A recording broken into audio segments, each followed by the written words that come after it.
magaalada qaahira xarunta dalka Masar haweenkii xalataha uga qabtay xaflad lagu taageeray xisbiga Soomaalida cusub oo xisbi cusub oo isbedel doon ah sida uu ka dhawaajiyay madaxweynaha xisbiga Soomaalida cusub. xafladan haweenkii xalataha waxaa ka soo qayb galay aqoon-yahano, culamaa diin, haween, dhalinyaro, waxaana hadallo ka soo jeediyay xubno ay ka mid yihiin guddiga naadiga iyo jaaliyada iyo qaar ka tirsan qurbo-joogga Soomaaliyeed. haddaba waxaanu ku bilaabnaa Cabdisalaan Yuusuf Guulid oo gudoomiyaha xisbiga Soomaalida cusub oo sheegay in ayaga yihiin xisbi cusub oo aan haddana hubaysnayn. xaruntiisana waa magaalada Muqdisho, waxaana lagu dhawaaqay bishii Abriil ee isla sanadkan gudihiisa. mudane Guulid ayaa habeenkii xalayta ahaa khudbo ay qiira ka muuqato u jeediyay boqolaal ka tirsan dadka ku nool magaalada Qaahira ee xarunta waddanka Masar, waxaana hadalladiisii ka mid ahaa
meesha ka hadlay Maryan Maxamed Jimcaale oo ku hadashay magaca qurbo-joogga Soomaaliyeed. waxayna tilmaantay waxa uu yahay qurbaha iyo qof waliba waxa uu ugu baahan yahay waddankiisa hooyo. aniga maanta waxaan ka mid ahay hooyooyinka diaasbarada ama qurbo-joogga Soomaaliyeed. ragga Soomaaliyeed ayagana baro wax kastoo leh, laakiin waxa idin sheegaya wixii maanta ay qabsadeen dadkayga hore qaylo iyo dhibaato hadda eedan anaa waxaa intaa joogay hadba Soomaalida tirada baa qabanaya oo soo badaan bixi jirnay anagoo markasta darajada ayaa laga dhigan oo raadinayna raggeena mid walba ka soo baxa ee garta ama dareema dhibka lagu haysta ama qurbaha ama gudaha. laakiin nasiib xumo waxaan qabaa weli ma gaarin.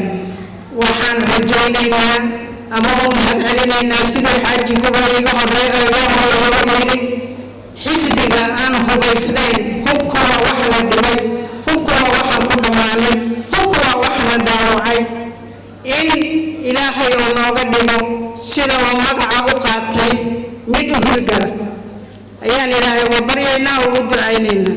marka waxaa meesha ka hadlay Sheekh Yuusuf Xuseen Jimcaale asna ku hadlay magaca jaaliyada Soomaalida ee dalka Masar.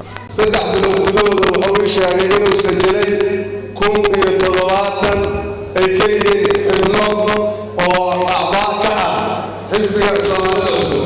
waxaan ku leedahay ku jiraan Cabdisalaan Soosaasna markay reerkaan liiska u furanyahay hadda ayaan rabnaa anagu insha Allah daadad isku dhaweyna waan naqaanaa hadda waan ka furanaynaa. xisbiga Soomaalida cusub waa xisbi cusub oo isbedel doon ah, isla markaana habeenkii xalaytaha waxaa lagu soo dhaweeyay magaalada Qaahira ee xarunta waddanka Masar. walow dad aad u fara badan xisbigaas ay ka heleen. Cabdisalaan Yuusuf Guulid waa nin aqoon-yahan isla markaana wuxuu ahaa afayeenkii dowladda federaalka ku meel gaarka ee Soomaaliya. haatan wuxuu u xiriibsatay xisbiga Soomaalida cusub. haddaba waxaan fili doonaa waxyaabaha cusub oo Soomaaliya ku soo kordhin doono Cabdisalaan Yuusuf Guulid. walow habeenkii xalaytaha dadka ku sugan magaalada Qaahira khudbadiisa isla markaana halhays ku ahayd inuu wax cusub ku soo kordhin doono waddanka Soomaaliya oo looga baahan yahay isbeddel aad u fara badan walow xisbiyadii hore ee waddanka ka aasaasmay hore aan looga filan jiray inay dadka Soomaaliyeed isla markaana fagaarooyin waaweyn ay ugu qabtaan xaflado noocan oo kala ah mahad Carabo Cali telefishinka Universal Al Qaahira